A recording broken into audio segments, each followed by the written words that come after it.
you did say that you should believe in yourself, believe in the process.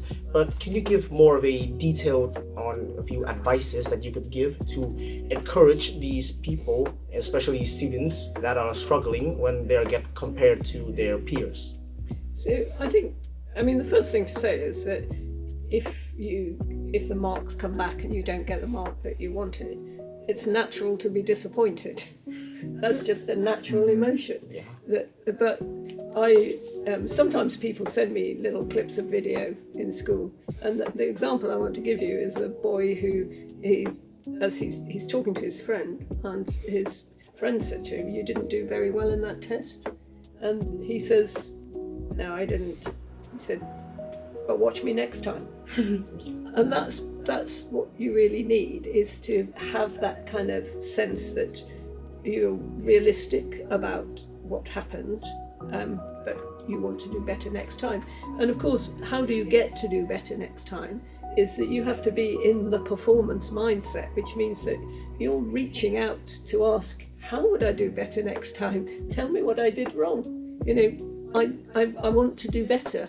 Rather than, sometimes with feedback, it's tempting to think, well, I did my best and it didn't work out the way I hoped, and so I just want to forget about it, and I don't want to think about it. But if you want to become a high performer, you need all the feedback you can get, because feedback is actually help. It's help to do it the next time. It's okay not to have done as well as you wanted. You will be disappointed. Well, how do you respond to it? You say to yourself, it'll be better next time, and in order for it to be better next time, I need a bit of feedback about what I need to improve upon. And that feedback, and that's part of the work that teachers do, is it needs to be very specific. So not just generally you should improve this, but if you did this in this way, that would be better. So the kind of the way in which feedback is given, which is very precise, is very helpful. In sport, they call it marginal gains, whereby you get a piece of feedback on a particular thing that you've done, which you improve next time, and over time each of those marginal gains leads to a big change.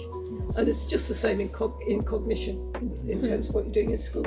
So what you want is, how do I make the marginal gain? How do I do the next step forward